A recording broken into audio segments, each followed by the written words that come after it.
Hello, everybody, and welcome back to Big League Breakdown. Today, we will be discussing the All Star rosters being released here on Sunday, July 7th. They were released today. Some interesting talking points definitely going to come out of it for sure. But today, just me and Will in this one going to go over everything, all the pitchers that were announced, the reserves, on top of all the players we already know coming in from the fan vote. So yeah, let's just get right into this one. It has been definitely some talk around some certain players. Obviously, every team does need a representative for the All Star games. If you are not aware, also. So the first round of voting for the players we've already seen was via fan vote. These players that we're going to be talking about today got in through the players voting them in or the MLB basically getting them in as well. Maybe that's because again they need representatives from each team. But yeah, let's start in the NL. Will, is there anybody on this list that's like surprising to you, or just overall, what is your view on the NL side of this? For the most part, I think the picks work well. I don't know if there was really. I mean, there's a couple. I guess there's one pick I disagree with. I'm surprised they didn't go with three catchers. Yeah, The American League kind of did. David Fry, in their case, was I guess a third catcher, but he was also a DH a lot of the time. So, but I guess that counts for the National League. They only went with two, with Will Smith being the backup for William Contreras. I thought that was a little but odd. I think when we talked about it though originally, it was like really it was either Contreras, Smith, and then like JT, but he's hurt, so like maybe that's why I'm not sure. Elias Diaz has done really, really well for the Hmm. Rockies again. His batting average going into today was 305 with 5 home runs and 29 RBIs. Hmm. McMahon is the sole representative from the Rockies. No issues there. He's really the closest thing there is to a secondary third baseman to Alec Bohm. Yeah. But I thought Diaz could have gotten another All Star nod as the third catcher. There are a couple people I think maybe got in because of what they did earlier rather than what they've done recently. And then the last thing was that the fact that the Phillies got not one but two relief pitchers in, Yeah.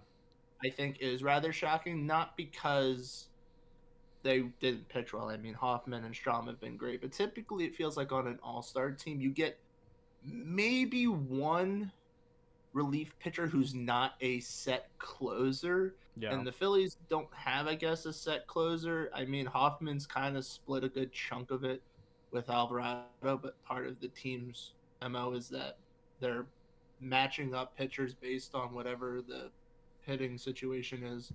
So, for all intents and purposes, they really got two relief pitchers on the All Star team, and I think that's kind of cool. I think yeah, I was wondering about that. So, because for my Pirates, I thought Reynolds was going to definitely be in. I was thinking, okay, maybe Skeens gets in. I know there's a lot of talk about that, and I was like, if they were looking for another reliever, maybe Colin Holderman. But he's kind of blown up a little bit the last few games. But he had a sub 1 ERA for a majority of the season, coming up Mhm. until the last few weeks. So it's like, all right, maybe he would get in as another relief pitcher, but there was no way that they were going to have three Pirates representing an All Star. So I think the NL has some interesting talking points. I do want to get into. I think the glaring one, and a lot of people are already talking about, is Pete Alonso getting in for the Mets. He is their only representative. It was really between him, um, Lindor, and Nimmo. He gets in, which kind of sucks because then that blocks Christian Walker, who I think, if you're talking about a snub, especially, dude, again, we're recording on July 7th. What he just did to the Dodgers over the weekend, absolutely insane. But, like, you look at their stats, you compare them, and Christian Walker literally leads him in every major category. Mhm. And it kind of sucks because basically, again, there's so many first basemen already. Luis Arias gets in. We'll talk about him in a second. Freddie Freeman. So Walker's kind of blocked by Pete Alonso, and I don't know. I mean, to me, it feels like maybe you give it. It's hard too because again, you're looking at position as well. Like there's already a bunch of NL shortstops, so maybe that's why Lindor doesn't get in. But I'm a little bit surprised about Nimmo not getting in. I don't know. What are your thoughts with Pete Alonso? So I think, I, sorry, you said Alonso, and I was about to talk about Walker. I picked Pete Alonso to be on the team, and it's solely because I thought he was kind of the only person on the team that I thought really did deserve an All Star roster, and that's how I think Walker kind of fell victim to the fact that there has to be one representative from each team, and typically, I shouldn't say typically, but you get one reserve for each position. You might get a second if it's an overpowering position, or I guess just a team needs a player and ends up tripling on a position. But Freddie Freeman is having a tremendous season as well, even if it's not a power season. And of course, Harper, being the starter, is having another MVP caliber season before his injury.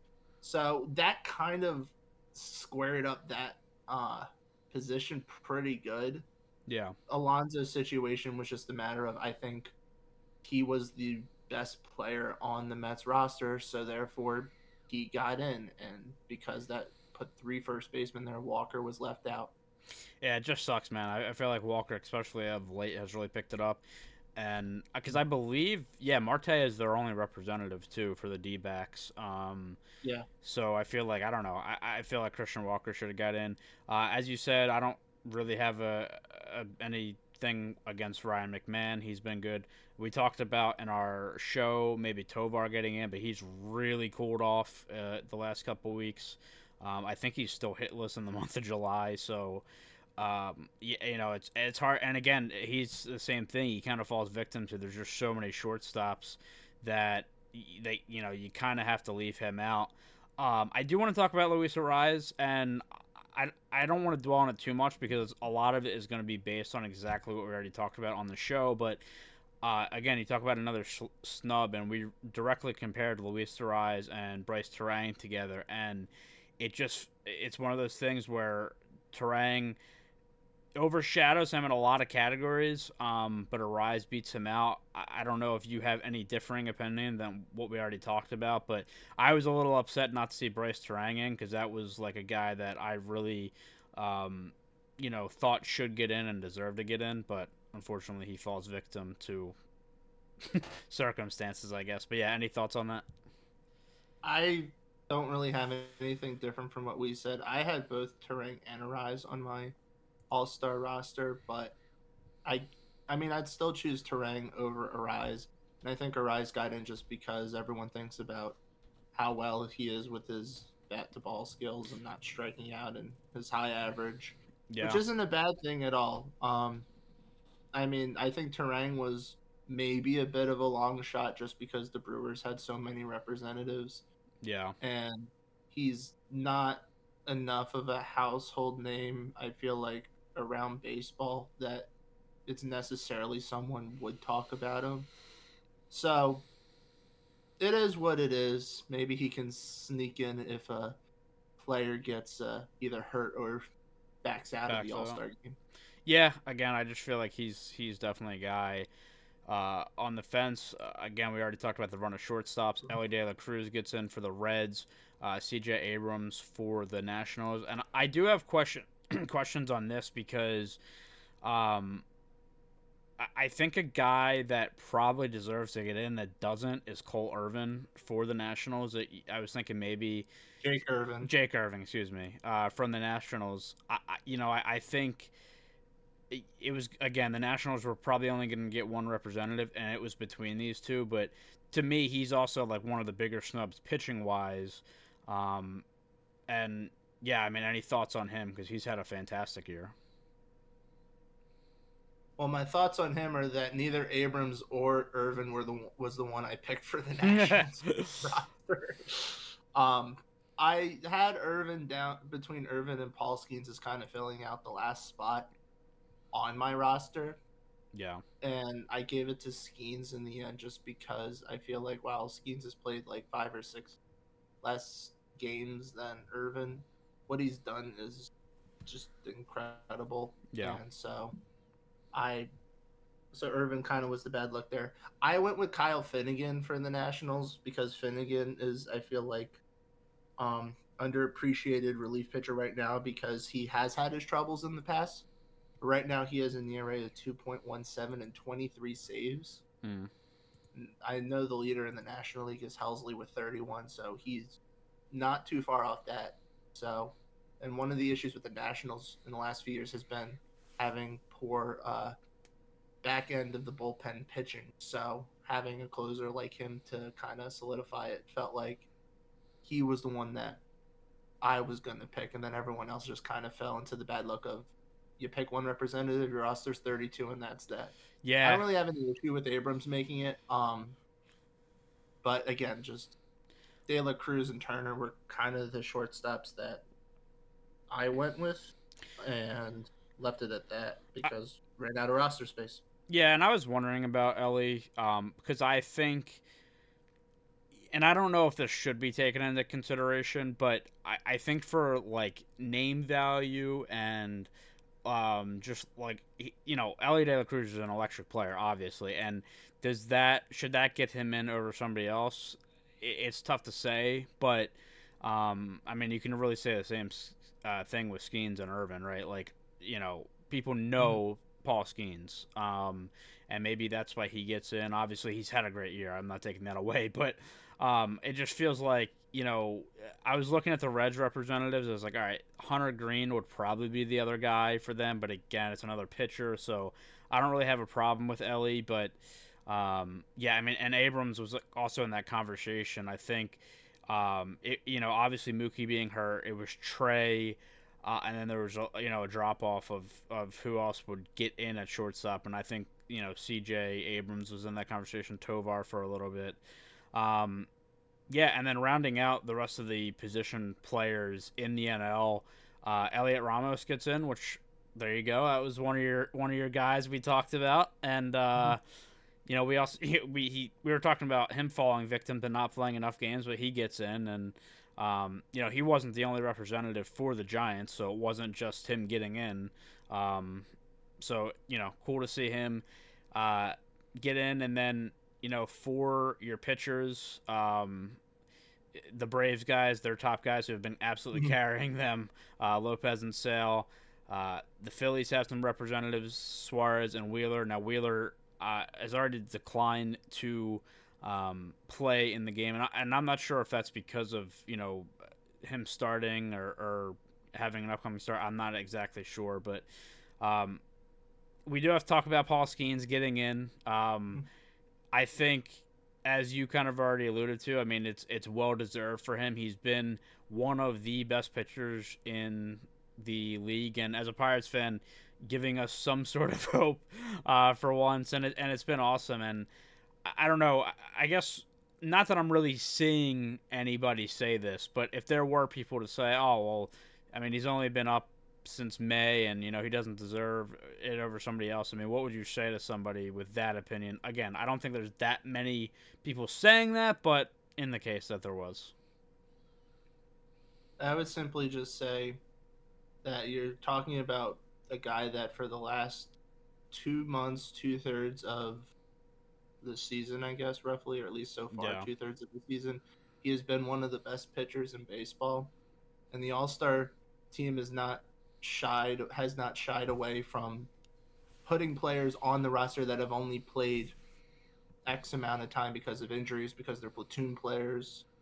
So Skeen should not be victim because it's not like everyone else is like, oh, you were hurt for a bit, that automatically excludes you from the team. yeah. Or I should say, were out for X period of time that was maybe 4 weeks or something. So I had seen that, and I don't know if the wording of the stat is different, but they were saying, okay, he's the first overall pick to make the All Star team the following year of his draft. Now I don't know if that means anybody, like, because I can't think of anybody off the top of my head that the next year that they got drafted came over and was an All Star, but either way, like unprecedented what he's done. He's been Mhm. amazing for the Pirates. There's been a lot of games that it's been really tough to watch because he's not getting the run support, but he's pitching amazing. ERA is where it's at. Obviously, he's electric too, and he's one of those players. It's like, all right, you know, just for name value alone and what he's going to bring in that sense, I think maybe he gets the nod over other guys. But again, I think it is truly deserved. The only argument against him is that he only got called up in May. But other than that, I mean, if he had started the season on the Pirates and was doing what he's been doing, I mean, he's a shoo-in for All Star, obviously. So, Mhm. that's really the only thing I can say on that. Um, I guess the last real big question I'll ask you on the NL side is, um, how do you feel about your Phillies representation? We've got a lot of names in there. As you said, I the love two it. the two relievers. You obviously have It surprised me. I had 5 Phillies in my picks. yeah I'm not upset with 7. All 7 definitely are deserving of the spot. Um, I still have a couple thoughts of some other players that made the roster, but yeah. Well, I will say I'll ask you this on the Phillies as well. Um, do you think that Christopher Sanchez should have got in, or his recent struggles should that have kept him out like it did? so I don't know when the official voting happened. Is part of what I was curious about because last start is really the only one recently that kind of knocked him off. Yeah, Prior to that, which were 2 starts since he got his contract extension, he's been lights out. I believe it was 16 shutout innings. So I had him just off the roster because of recent stuff. mm, If that wasn't a factor, then I think it's purely because he isn't quite a household name yeah, within organizations outside of maybe the National League East. He is someone though that I think could slip in last minute if someone backs out again for not wanting to participate or chooses not to because they pitched like the Sunday before or something. right. Yeah, I don't know. I mean, for a while, like it was, the three Philly pitchers, Wheeler, Suarez, and Sanchez, who were like leading the league in all the major pitching stats and stuff like that, or they were in the top of that. So I was, maybe thinking he would get in. I think Yeah, he was a Suarez, pro. yeah, and I think Suarez obviously has to get in. He's been great this year. One thing I do think you need to remember with Christopher Sanchez, if you're not aware, last game versus the Cubs, he allowed only his second home run of the season. Yeah, I mean, and That's insane. I feel like, and not to get too off the topic, but we were talking about prior to the season with the Phillies, like, we think they need that another arm. They have Nola, they have Wheeler. Can they get that third guy to kind of, make it that three-headed monster that a lot of these other teams are trying to do? And Suarez has obviously stepped up and continued to play really well after doing so last year, and then not out of nowhere, but Christopher Sanchez has come in and has been excellent as well. So it's like, for the Phillies, they've really have had so much good pitching, which is why they are probably the best team in the league right now. But There's a lot of comparisons right now to their 2011 team, which was Roy Halladay, Cliff Lee, Cole Hamels, and Roy Oswalt, yeah, and that was known as the four-headed monster back then. yeah, But the stats are kind of leaning a little towards right now. The pitchers they have are doing better than what they did in 2011. yeah. And that year, they set a franchise record with 102 wins. And, They and could definitely break that this year. and it's like we were talking like, oh, Blake Snell's out there. They should get Blake Snell. Well, they dodged a bullet there, but like, man, it's been great for them. Any last thoughts here on the NL? Anything snubs or any just thoughts on the roster? There are 2 pitchers that I feel probably made the roster mainly because of success prior to June, or at least recent Yeah, trends down, and that's Imanaga and Glasnow. yeah, Glasnow's having a weird season because he's got a whip under 1. It's like 0.94 or something, yeah, but his ERA is roughly 3.5. Like, he's giving up a lot of like the base runners that are getting on are scoring. Mm. And so he's not doing a good job at stopping that. But he has many numbers outside of the ERA that are pretty darn good that would make you think it's ace like stuff. So he's kind of in this weird bubble area. And I think because he was having a mid twos or maybe slightly elevated twos ERA for a lot of the season, that's probably a reason why a lot of players picked him. Also because they probably face him and are like, his stuff is really electric. I don't want to face him. Yeah. He should be on the All Star team. The other one was Imanaga because Imanaga has fallen off the face of the planet in June. He's not Yeah. having bad numbers, but I would argue he's probably like the third best pitcher stat wise now on the Cubs. Mm. So I think he got it probably because his ERA was so good for so much of the season. Oh, I mean, yeah, dude, he was like a Cy Young candidate at the start of the year, so it's hard to. I mean, and I understand too. Like he's come back down to earth, but I guess the question would then become who would get in for the Cubs as well because they've had. I had Jamison Tyone, but I think it was him Yeah. and I don't. I want to say it was Steele. Justin Steele, yeah. It was either Steele or Assad. One of them. It was Justin Steele who was 1-3 with it. His record's not glamorous, but he has a 2.95 ERA and 77 strikeouts. Yeah. Jamison Tyone is 5-4 and ERA at 2.99, 65 And strikeouts. I know Steele was out for a little bit too. But yeah, again, you got to have a representative from them, and I don't know. To me, and again, it's one of those things like everybody talked about Imanaga for a while, and his numbers are still good enough where he could probably be the representative, and just based off what he did for the first couple months of the season, probably gets him in. But I think that's all on the NL side. I'm kind of just looking. I it guess over I to do have think. a quick question as we transition over to the American League. This Yeah. isn't specific to the National League. Do you think a player is worth being on an all-star team if they put up like like a month or month and a half, 2 months, I guess, of like stellar numbers, even if let's say that third month they drop off the face of the planet? David Fry is a good example as we go into the American League Yeah. because he's really had one pretty insane month. I believe it was May, and the rest have been very mediocre, and he's back to like kind of a platoon role, I think. So he's not playing every day, but he's batting like 304, 8 Yeah. home runs or something. So he's definitely having really good numbers. But again, that's really from about maybe a month's worth, and it's safe to say that the Guardians have other people Yeah. that deserve to be all stars. Yeah. So is it fair enough to have that be maybe a reason, or I don't It's know?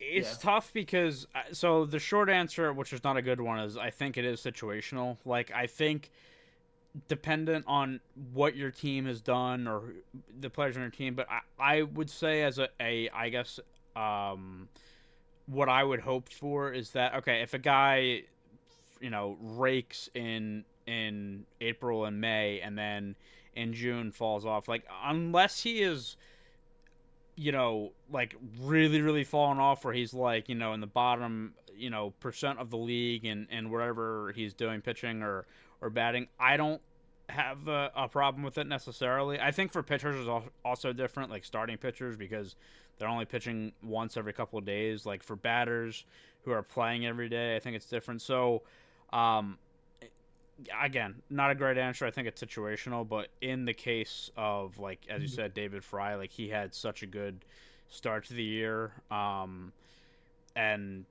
it's not like the Guardians don't have other representatives, so maybe a little bit surprising to see him in, but Well, it's like my comparison I was thinking of is you have Imanaga who had like an ERA under 1 in April, an ERA in like the low ones in May, yeah, and then in June his ERA was 5.68, I think, or yeah, something. And his start, at least versus the Phillies, maybe his only start in July so far. He gave up 3 runs in 6 innings. yeah, So he had 2 very glamorous months and one not so much and not really the fine start. It's considered a quality adding, but different from what he was doing before. Whereas like Tyone in April, his ERA was 1.5. In May, his ERA was 3.76. June 3.30, and he only has one start in July where he's allowed 2 runs in 7 innings. Yeah. So his overall numbers are slightly better, arguably, than Imanaga, but he really had one very good month in April, which he only had 3 starts, so maybe he was either hurt or he started like a little late. Yeah.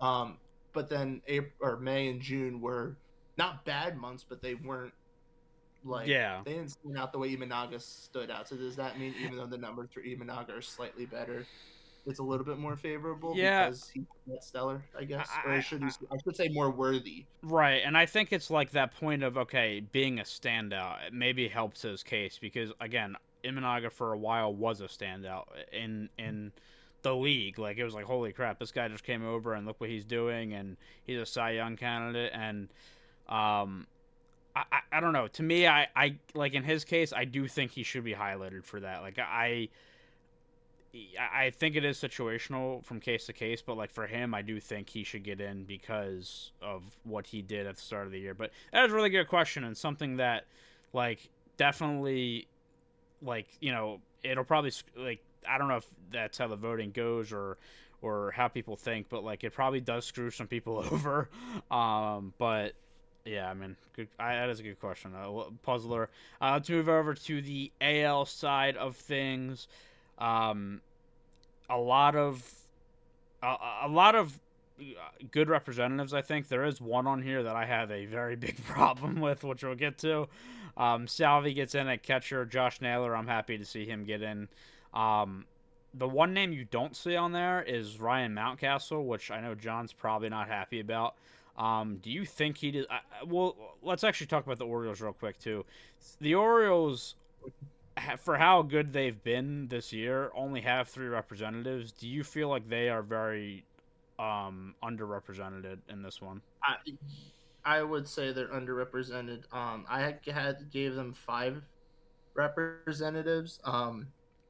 I also had Westberg and Anthony Santander Yeah, on my. I think Santander might. It really depends on what Kyle Tucker's situation is. Like if he yeah, just gets off the IL soon, then that's fine. But he could be replaced. Um, so Westberg I thought should have made it. I don't think. I'm gonna recant my whole speech from our All Star ballot episode. Semyon should not make it. Not even close. yeah, Um, and I feel like him making it kind of snubs out Westberg. Now I know they tend to do, like I said, they do one platoon at least for each position, and if Semyon doesn't make it, then it's really just Altuve. yeah, But my argument there would have been is that there's 3 shortstops on the roster, all 3 very deserving. At least 2 of them, if not all 3, I'm bet can play second base. yeah. And Westberg can play is kind of Everywhere. he's the third baseman, but he can play third, second, and I think even shortstop. So he could play there. So I felt like he is much more deserving than Semyon and kind of got screwed over there because of not being a quote unquote second baseman this Well, year. then that brings us to the point though, and I don't know how they determine this, right? But like, I mean, Westbrook really does play all over the diamond. So could he get in as a utility player over David Fry? Because I think if that's the case, kind of going back to what we were talking about, like I would put Westbrook in over Fry. I almost think Fry counts as a second DH behind Alvarez, though. Maybe like I don't know how Which is they. a weird position to double up on Yeah. because I didn't end up doing 2 DHs in my American League roster. I just didn't feel like a second one stood out enough compared to others to do it. Plus, you can have anyone be a DH. Yeah. So, I mean, but I think Fry being a catcher, I don't want to say I don't feel like that should matter, and it probably doesn't. But maybe there was some thought of, oh, he's a catcher, so he can be a DH. But if we need a third string catcher, there you go. Maybe I don't know. I like, and it's really nothing against David Fry, but it is kind of appalling to see that the Orioles only have 3 representatives. I think the Guardians Could have have had 3 others. yeah, and I think the Guardians have 5. I think it came to, so yeah, and I was wondering, like uh, I think when we were talking about like the AL first baseman, like I think Vladdy definitely deserves it when he got in through the fan vote. Yeah, he did. And then, Naylor getting in over Mountcastle, I agree with. I agree with. I was for Naylor in that Yeah, ballot. but I guess there's like it feels like for one of the best teams in the league, they should have more representatives. And it's like, okay, so who do you put in? Westberg, I think, as you said, Santander, maybe Mountcastle Westberg falls over out of that. Semien is kind of the easy one to me. That one Yeah, I feel like is a no-brainer, especially because the Rangers have Yates in, and Yates is yeah, having a tremendous season. So that's kind of like there's your representative. Santander's kind of on a bubble. I mean, he's having a what I like to think of as a Schwarber-esque season. Low average, lots of home runs. His June was insane. Um, but I mean, it's between him. I would say Riley Green and Jaron Duran as two of those three can make it. In this case, it yeah. was Green and Duran. But is Santander better than one of them? I would probably put him over Duran, though I think Duran's done a very good job. He Yeah, was on my actually no, he was originally, and then I changed it because. But anyway, no. So that would be my only thing there. I do think he could slip in though. Like I said, if Tucker or if some outfielder DH or something gets hurt and they need a filler, he's probably like right up there as a next up. I just looked on Semi because I was curious if he got in by player vote or by the league, and he did get in by player vote because I was wondering like, all right, the All Star game is in Texas. They do have another representative, but like it's a relief pitcher, so maybe they would get him in for that. But supposedly it is player elected, so yeah, he gets in. I No don't have league tampering here. not today. Bobby Witt obviously needs to get in. Correa's had a great year. Paredes is the representative for the Rays, and I don't have any complaints there out of that That was roster. my pick for Yeah, Braves. I mean he's definitely the guy for them. Devers, I'm happy to see get in. I think I Yeah. had him as one of the guys that I think should have a shout. Riley Green gets in, and not as the Tigers representative. Obviously, Scooball gets in for that. I think Green has had a really good year, so happy to see him get in. And I agree with what has been, man, I drank the Kool Aid on that one with the Tigers. Man, and There's still a second half. I literally, Disaster can I happen. literally said exactly what's happening. Like their offense every year is the problem, and he's literally the only person hitting for them.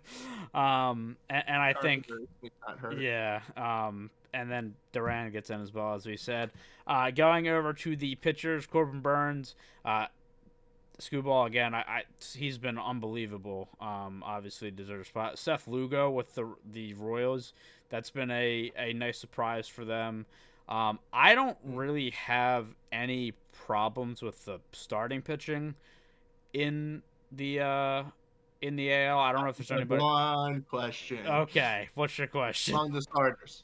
Okay. Why was Blanco left off? Well, I mean, I can think about. I don't. I'm not gonna say that his whole stakiness thing had anything to do with it, or maybe the fact that he's on the Astros and people still have, or I should say, players still have biases against the Astros. and some people But I too. mean, I yeah, you're not. Yeah. But he's 8-3 with a 2.53 ERA, so he's doing a pretty damn good job. Yeah. So, I maybe I would say he fell victim, but I mean, I don't know. It's a tough one. I had O'Hoppe in over Anderson, but Anderson had a good outing yesterday, and his ERA dropped below 3, so I don't really have anything against No. being in. Yeah. So maybe I guess in the end, Blanco is just the victim of roster selection. Maybe he could have Yeah. edged in over Hauk. I don't know. Yeah. I think for Anderson, I'm fine with him getting in. Houck was so good at the start of the year. Right. It's another one of those situations, but yeah, I don't really have any problems with starting pitching. The biggest problem that I have, and I think a lot of people are getting on about this, is Clay Holmes gets in. Why? Dude, okay, so I have to read this because I think it's hilarious. So he was asked about him getting in.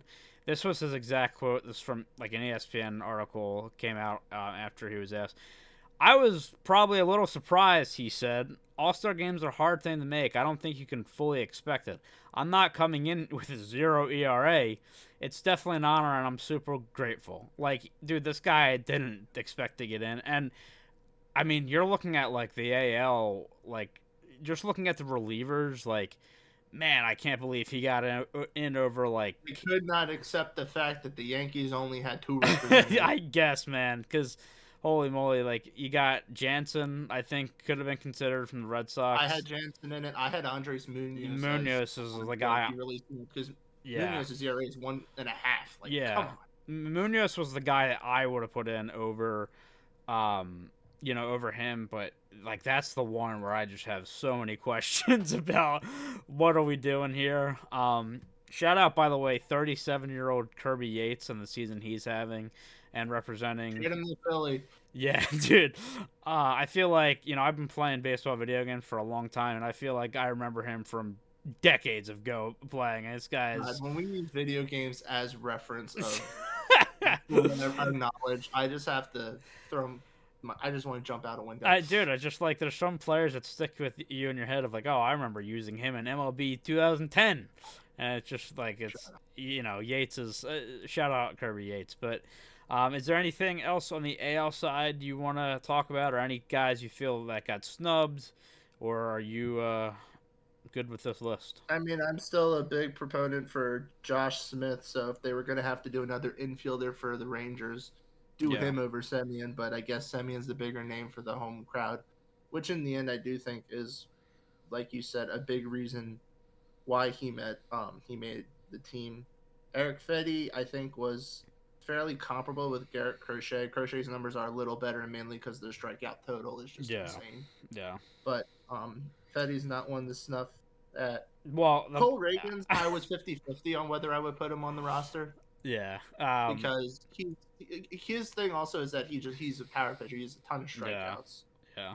But there's definitely other pitchers I feel like that are probably a little more deserving. Though I guess you could argue that maybe there's a little love to the fact that the Royals have done as well as they have, and a big part of that is their pitching. So kind of another reward to their pitching staff besides Lugo. So I will ask this question: do you feel like the Mariners were underrepresented because they only had one? I mean, I think they're besides underrepresented. That made it over Holmes. Yeah, like, but because you're looking at, like, if you look at the AL and, like, standings, right, like, I mean, they are leading the AL West right now, and they have one guy, and I know their bats have been, like, talked about this year, but their pitching has been so good, and I think, they should definitely have Munoz as well, but I don't know, it just feels weird that they are, one of the better AL teams, and they only have that one representative, so I don't know. But Gilbert was the only other representative I had for them.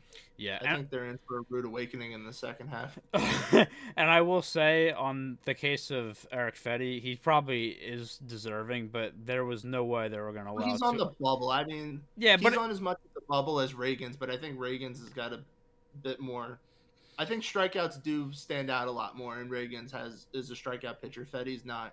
White Sox are the toilet of that's Major what League I'm Baseball, saying. Yeah, so everyone's gonna ignore them. Yeah, like Kershaw's the one that's flashy. Why is it? Because he's also a strikeout pitcher and he throws really hard. Yeah, and he's been converted. Plus, wasn't he the one that was drafted in like 2020 and like immediately the same year he got drafted, he got thrown into the playoffs? Yes. So there's a little bit more, I think, of a spotlight on him too. And it's just the fact that the White Sox, no way they were going to get two representatives. And it's like, and kind of what you said about... it was just one. Yeah, and like, talking about like, all right, well, the Royals have had a really good year. Let's highlight them. Maybe that's also a reason Reagans gets in. I still would have Reagans over a guy follow that mindset with the Orioles, though. Yeah, that is true. So they've had a good year. So let's give another spot. Oh, by the way, if we want to talk about snubs, Holmes made it over Craig Kimbrell. As a Phillies person, I'm saying. But Kimbrell, besides like a 2-week period or so, maybe, at like the end of April, beginning of May, I think he's been like pretty darn good for the Orioles. And it's so that's gonna rub them the wrong way. It's kind of funny too, because you look at it as on like the flip side of we just talked about, if somebody has a really good start to the season and then falls off, like Bro, Kimbrel like had that stretch he talked about where he was so bad that like he could have like easily been DFA'd by them. Like that's how bad he was. And They needed it. They were desperate. They needed a bullpen dude, guy. and like and now Justin. you kind of write him off, and now like he's back in the conversation. Like it's and I don't He was even. an all-star last year with the Phillies. Granted, he was a late addition to the roster, but still Yeah. an all-star. And his numbers are far better this year than they were last year. And it's just funny because like you kind of I guess I definitely was one of those people that wrote him off because I'm just like I really haven't heard much about him. You know, like any big storylines, he isn't blowing games anymore. He's just doing his thing, pitching lights out, and Wait just till because of October. that, yeah, yeah, exactly with that little stretch there. But I think, excuse me, I think that is all for us here. Looking at these rosters for the All Star game, the All Star game coming up in just a few days, or you know, Week. a week. Nice Yes, try. you know, close enough, close enough. But home run That'll feel derby like as well. You know, Pete Alonso did get in for the home run derby, so maybe that's why he's an All Star. Don't know, but that's Alec Bohm makes yeah. made my day for a lot of reasons. One, because I get to root for someone. Two, because I had to ask why. Yeah, But three, I, I'd, I, I'm curious. He could be a surprise person, but there's question. Then we'll see what he does. It'll be fun. I would like to see a Bone versus Alonso matchup, just to see, just to say. Look, players with two very different skill sets, and a lot would argue you'd rather take Bone. So keep that in How many mind. names do we have right now for the Derby? Is it 3 or is it 4? I think so. It's Alonso, Bohm, and Gunner, right? Henderson. Yeah. Yeah, I think that's all right now. I think, but Okay. I don't know. Home Run Derby's awesome. I love it. But yeah, that is all for us here on the All Star Talk. Make sure to follow us on Twitter at BL_breakdowns and Big League Breakdowns everywhere else. Make sure you subscribe. If you like our content, we do live podcasts as opposed to these videos sometimes as well. Make sure to check those out. But that is all for us. We'll see you next time. Thanks for watching.